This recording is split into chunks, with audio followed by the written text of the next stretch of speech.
positive feedback loop.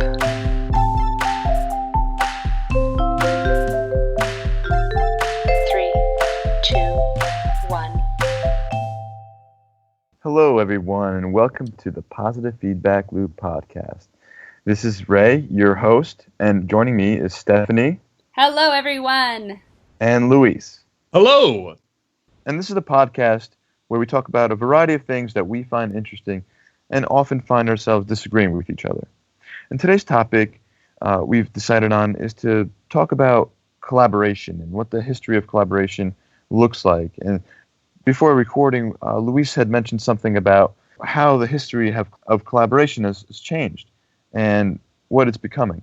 Yeah, this is actually a really interesting idea. The idea of collaboration is something that, while it's not unique in the animal kingdom, humans have really taken it to a level that has allowed us to really thrive. And it's one of the things that has been noted as being the reason for our success. While other animals, while it's not unique, other animals do collaborate. For example, a honeybee hive is obviously all about collaboration. That's a really structured, rigid order, right? With the queen on top and, doing her thing, and the worker bees doing their things, and the drones doing their thing. And like that doesn't change much. And then you have other animals that collaborate in their own way, but are smaller orders. For example, wolf packs. Wolf packs tend to be really small groups. They collaborate to a point, but it doesn't build on itself either, right? It's very small, it doesn't grow, and it doesn't build on itself. I just wanted to ask you, you're talking about like numbers here. You're talking about the number of individual beings collaborating with each other. But I was more wondering about their ability to make a decision to collaborate. So I feel like honeybees or insects that collaborate, they operate more on instinct. And that's funny. Insects operating on instinct. It's not that funny. I take it back. So the idea is, in order to truly be collaborating, it requires a variety of possible decisions to make. And the decision to collaborate is what defines collaboration. Otherwise, it's just instinct. You're just operating on the natural order of things. And any beings that are deviating from that system are just like left in the wind. Well, I would disagree with this. I would say that the reason that collaboration works for humans is because we evolutionarily are predisposed to it. We're predisposed to working together. And there's a whole host of reasons, and we could talk about that for hours. But at the end of the day, evolutionarily, we are equipped with the tools that make it more likely that we will survive if we cooperate, and that our imperative is to cooperate. And it's not based on just deciding as an individual. It's because we have that imperative built into ourselves. Agreed. I wanted to mention, what about the complex collaborations that we currently have in terms of science and research, where the collaborations that you form, you have to consciously make those decisions to go towards one strategy or the other. For example, if you have 100 different potential partnerships that you can form with your company and another, or your team and another team, you have a lot of options and ways to go. So how do you choose which ones to collaborate on depends on what you perceive as will have the most value at the end. It seems like there's a difference between process discipline. I was reading about this on Carnegie Mellon's site. I think it was the Software Engineering Institute. They talk about process discipline as like, you're working together to improve processes, to be efficient. You're working well together. And then the other side of it is collaboration, which is building on and thinking about and cognating together what is the better way to do something, or a very different way, how to solve a problem versus just to work efficiently together.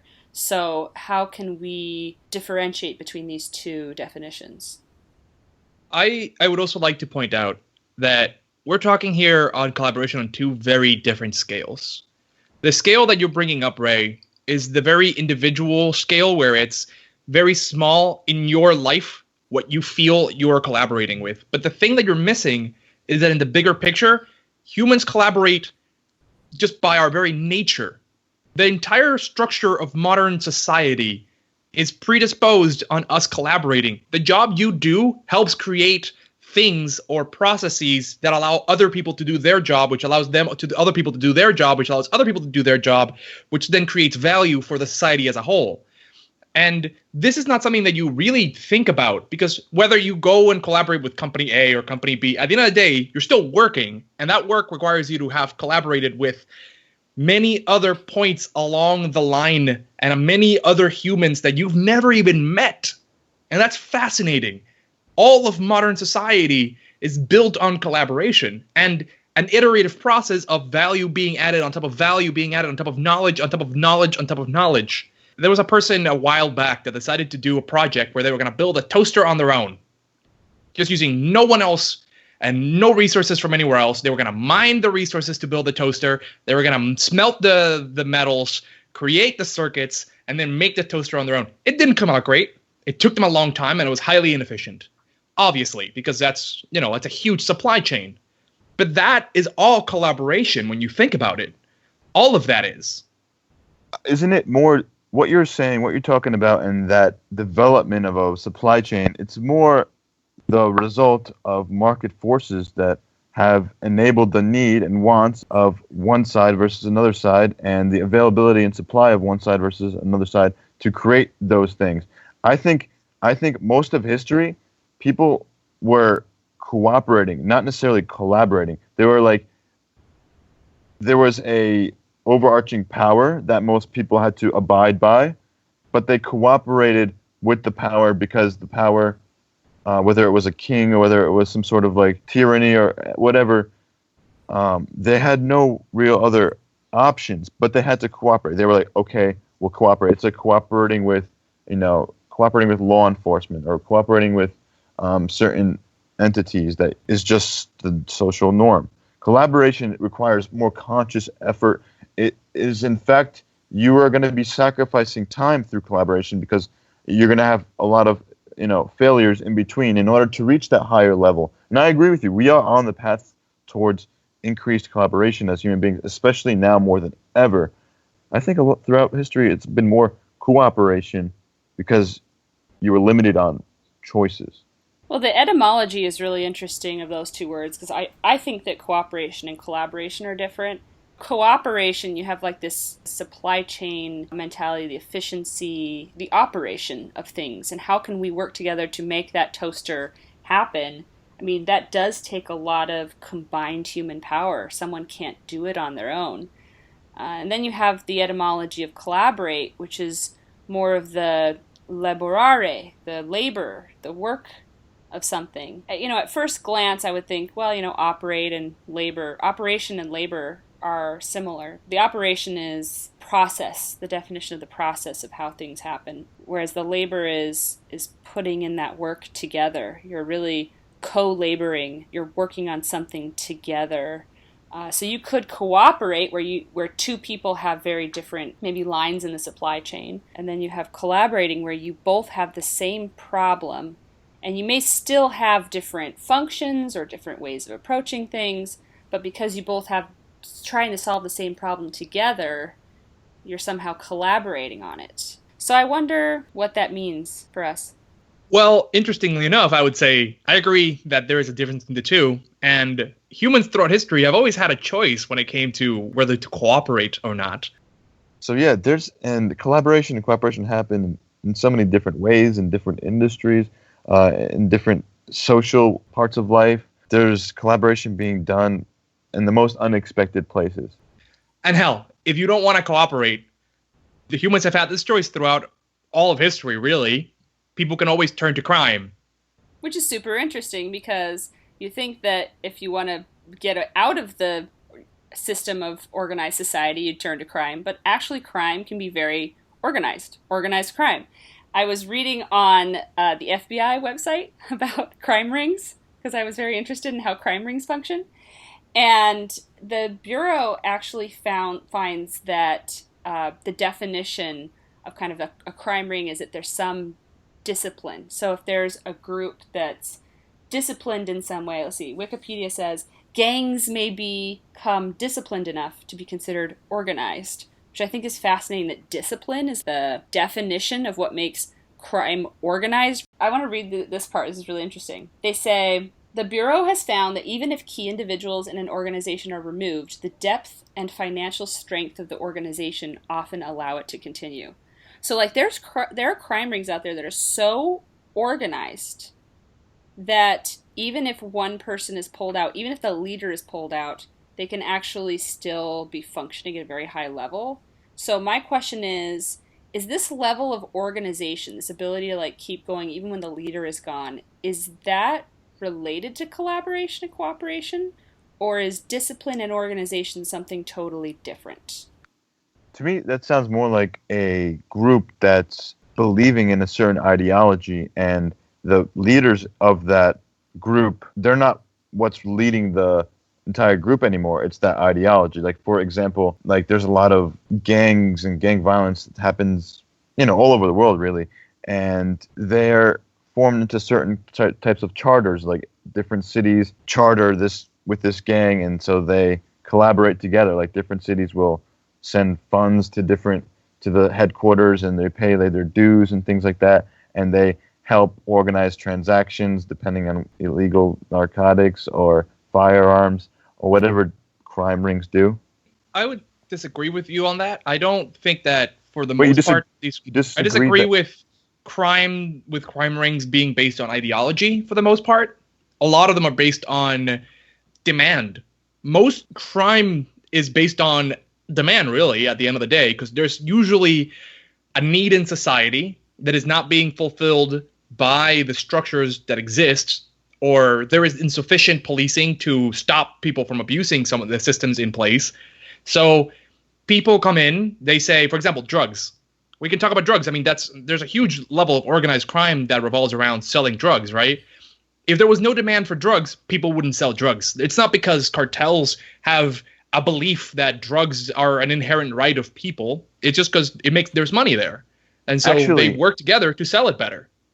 So in the terms that you say, you're right. There is a demand, and these gangs come in to fill that demand because there's no one else doing it. However, there are when you get to a certain level, because Stephanie was talking about how the top leaders may eventually crumble, they'll fall, and there will be no one to replace them or whatever. The thing is, someone will replace them because they are still believing in a certain ideology. For example, I want to talk about a really organized marketplace that was less centralized than the typical family syndicates. And I'm talking about Silk Road and how that marketplace was built, and then there was no known leader, or the leader was unknown, at least in terms of who he really is initially.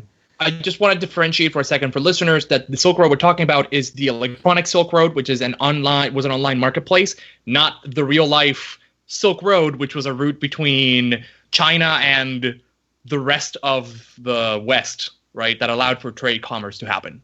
Just want to clarify that point. Thanks, Luis. Agreed. And the Silk Road or other marketplaces that might be involved with illegal activity primarily operate under the dark web or the dark net that can be accessed through different browsers like Tor and whatever. I guess do your research, and we do not advise anyone enter the dark web at all. But the point is, these organized crime syndicates form and they pop up, and they're disciplined in a way in that they have certain community guidelines that they all abide by, but they're not really led in the same way a structured organized gang might operate, because a structured organized gang has hierarchy, very specific hierarchy, and it's not easy to enter into the hierarchy. But when you're talking about this kind of decentralized networking system, if you meet the demands of the market, you can rise up quickly. Like you're saying, Luis, you're right. If you can meet the demands of the market, you become higher up on the food chain. Can you really get that far up on the food chain by yourself? This goes back to the story of the toaster for me. Could you really make a difference without binding together with people? So what's interesting is that these transnational crime rings, they are transnational now even more easily, especially with cyber attacks, because of this electronic Silk Road. The fact that fiber optic cables travel the extent of the Earth's circumference, and that they can do, multifaceted attacks and things like that. There's always anonymous out there who, comes across as one person. It's always kind of one face, but we know that it's not one person. in reality, it's a group of people. It may be, an anarchy that where people just tend to claim that identity, but there's some sort of multiplicity of people involved, right? Yeah, groups that. So one of the things that's interesting about the way that modern crime can happen, which was not the case before, is that a hacker by himself can do an insane amount of damage. But even with that, obviously, having a community is more effective than having one person, which is why you have several groups. There's obviously Anonymous, which is a group of hackers. And one of the things that keeps them protected is that, yes, because they are relatively disparate and decentralized, if one goes down, the others are relatively isolated and insulated from the fallout, which makes it more difficult for organizations to actually capture them. Similarly, you have other groups like I think it's the Free Syrian Army, which is another hacking cooperative, and there's a whole bunch of groups like that. And the way that they operate oftentimes is, they'll pick a target. Oftentimes they'll work together. They will find a way to hit that target, be able to take a lot of information and then sell that information in the black market, and then oftentimes make a pretty penny that way, or just if they're doing it for a political cause, because oftentimes these groups are motivated by political causes. As Ray said, sometimes ideology is in play, then they will probably work together even more so because now they have some guiding principle that they feel is righteous and they need to do something about, which is also a strong motivator. I mean, we all know that there are different things that lead humans to take action, and while monetary gain is one of them, few things inspire people as much as a hatred or an anger at something, something that motivates you towards action against a target or for something, for a principle. These are things that throughout history we've seen have motivated extreme actions from many groups, and we still see this today. Yeah, no, you make great points, and I think that it's interesting that we started off talking about collaboration and cooperation, what are the differences, and then we started getting into how human beings tend towards collaboration and what that means in organized crime and organized development of systems that can be even decentralized, so they don't have to even worry about leaders falling and things like that. So that's pretty interesting. I want to also get into the incentives that drive people towards collaboration, even in the networks of crime. And we'll be talking about that after our break. Thank you. Keep listening. PFL Podcast, the best. You've listened to the PFL podcasts, but you're ready for something a little more tactile. To celebrate 9 months of being on the air, we bring you the Positive Feedback Loop Threadless store. Head on over to pflpodcast.threadless.com to view our designs. You can order men's, women's, and kids' t-shirts, phone cases, notebooks, bags, and a whole lot more. Want to carry PFL around with you? Now you can! pflpodcast.threadless.com.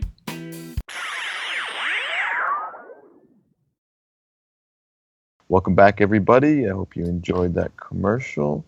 And now we're back, and we're here trying to understand the different incentives behind collaboration and cooperation and how people have tried studying cooperation and collaboration throughout history. One of the things that a lot of companies are dealing with is how to incentivize cooperation, because the original idea of having people work to make the most on their own, to create the most value for the company on their own, is kind of fading away as we move towards more cooperative models and more collaborative models.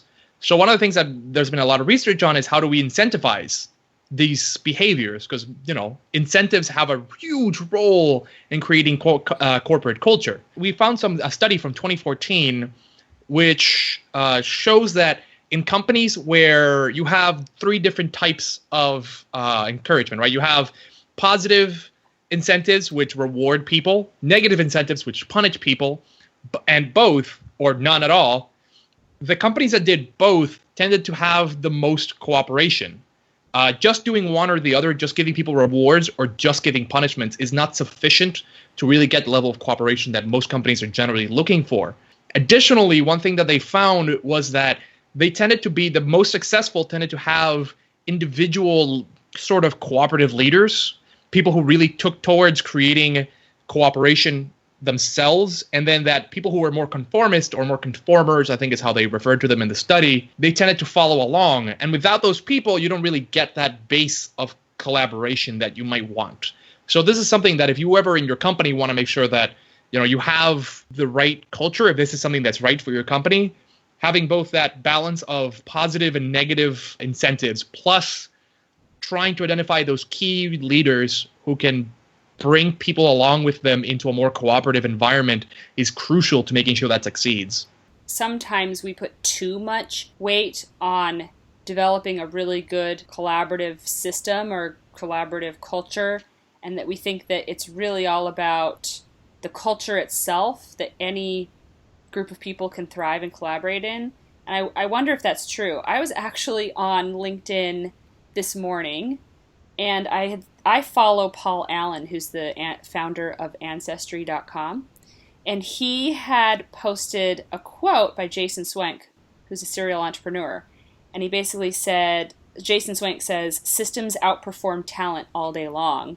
And then Paul Allen responded, and who built the systems? Paul Allen argues that talent and the people you choose and hire and their talents and their abilities and their willingness to collaborate are more important and sometimes override even the best of cultures and systems. Sure, but just to defend the initial quote, I think it also depends on what kind of jobs are being done. In some cases, I totally agree with you. Talent is what would drive success, what drives creativity, what drives new systems, innovation.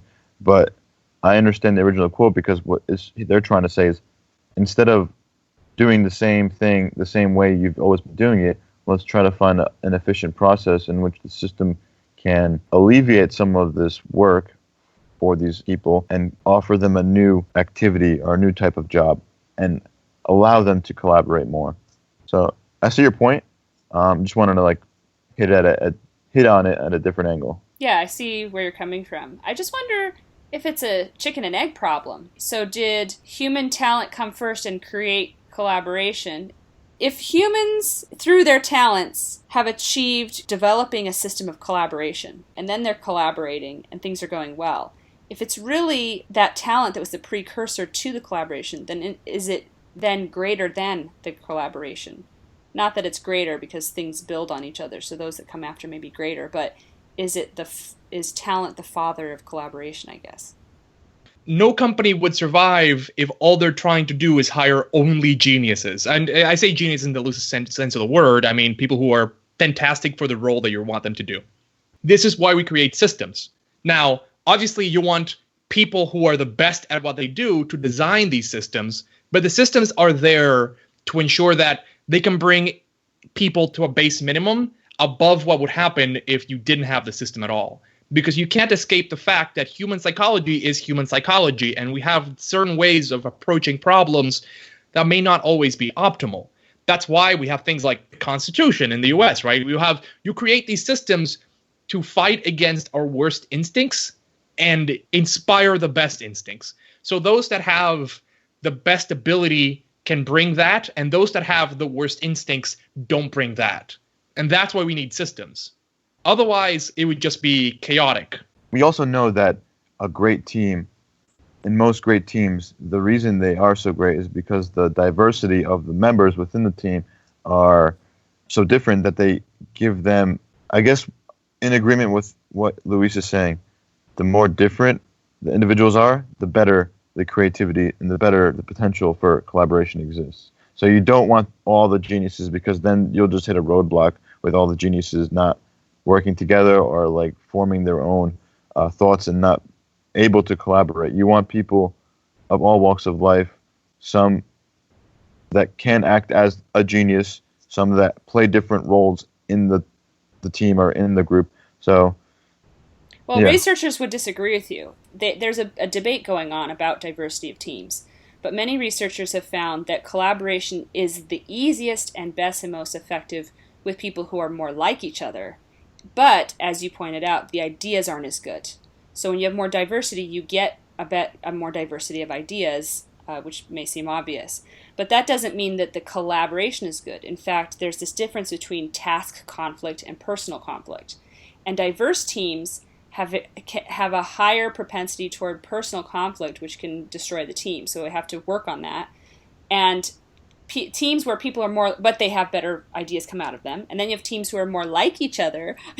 And if they're more like each other, they collaborate more easily, but their ideas may not be as good. And to go back to kind of Luis's point of the geniuses, I don't know if collaboration is better with geniuses that, like, just being good at your job, but I do wonder if you can hire people who are better at collaborating.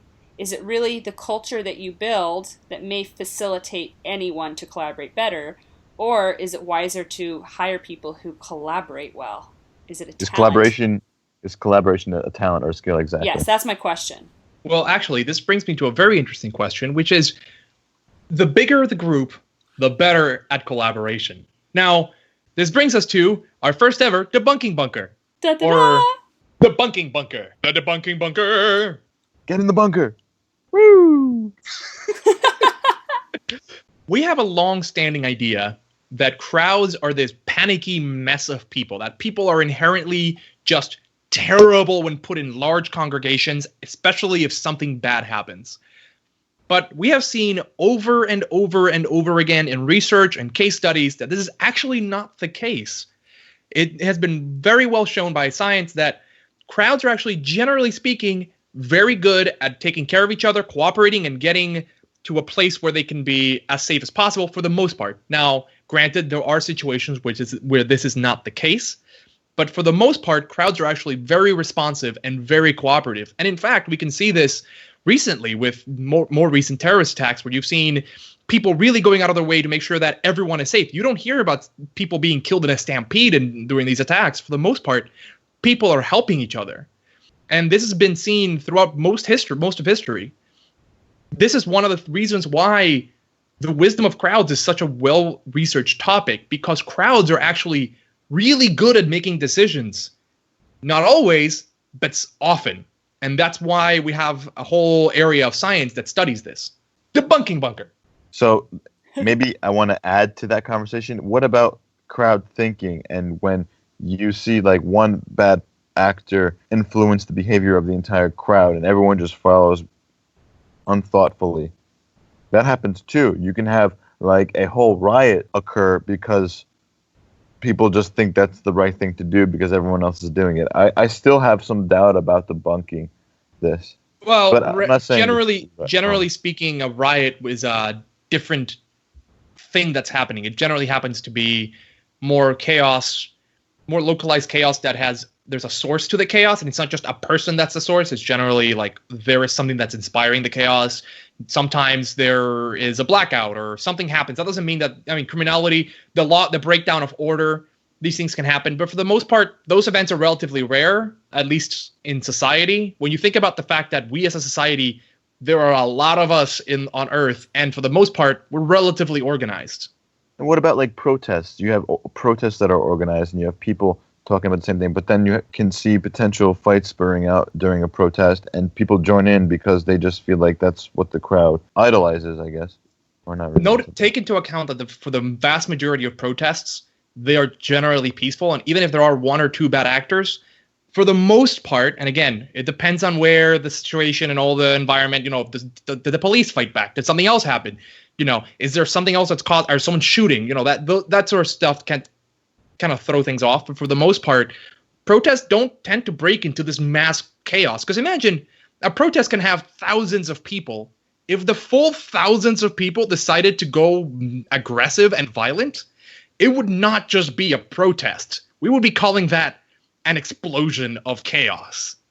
What you think of as a violent protest generally involves like one or two really angry people doing something stupid, maybe a teenager or two, right? And while that may be changing and there may be more politically charged climate that causes people to do dumber and more aggressive things, for the most part, groups tend to be calmer. And again, you do have organized groups that want to create mischief and chaos. So that's a different story. And that's a different topic that I'm not addressing with a debunking bunker. This goes back to the difference between process discipline, organization, versus collaboration. Collaboration is this problem-solving, innovative activity of people. The other is the opposite of chaos, this order. And staying in order may be different than collaboration. Ray, you bring up groupthink. I see a lot of groupthink happening on a smaller scale, where there's someone who's in need on the street, and if one person passes by, they all pass by, which is basically the story of the Good Samaritan in the Bible. So I wonder, is there a dark side to the way we work together and find ways to work together? And how can we stay on that light side? You know what's interesting? This is kind of leading away from the primary conversation, but the idea of collaboration, mostly we've talked about how humans are collaborating. But what about different networks or artificial intelligence or machines collaborating? And that's a topic that is quite strange to me. It's, I don't think, well understood yet, because the level of collaboration, is it limited by the human talent that creates it, or is it not limited by the human talent that's creating these systems? At which point does the level of collaboration amongst artificial intelligence become its own and not part of the human element anymore? I think it depends on what you're designing the machine to do. Like if we're talking about like Microsoft's attempt to making a Twitter bot that learns and from the crowd, and then learned only the worst possible things and had to be shut down because it was so aggressively awful. That's one thing. If you're talking about the Internet of Things, where different machines can talk to each other and cooperate in that sense, that's a different thing. That's not generally artificial intelligence in the way that you might think about it in a movie sense. That's more like your toaster knows that you're in the house because your lights turned on, right? That's a little bit of a different story. I think it's not so much about the skill of the people behind it, but the purpose of the machine that really dictates whether they can collaborate. And whether it's true collaboration or simply just design thinking is a different story. Because we go back to the Chinese room idea of, is artificial intelligence actually intelligent, right? At what point do we reach that moment? And that's a whole other conversation that I think we can address in another day. I think you're right. It is too much to handle for this podcast episode, but I just want to let our listeners know we are available for listen on SoundCloud, Stitcher, and Apple iTunes. So please join, subscribe, get involved. Let's talk. We're making big moves. You are too. Let's do it together. PFL Podcast. Signing off. Stay crazy. Stay crazy.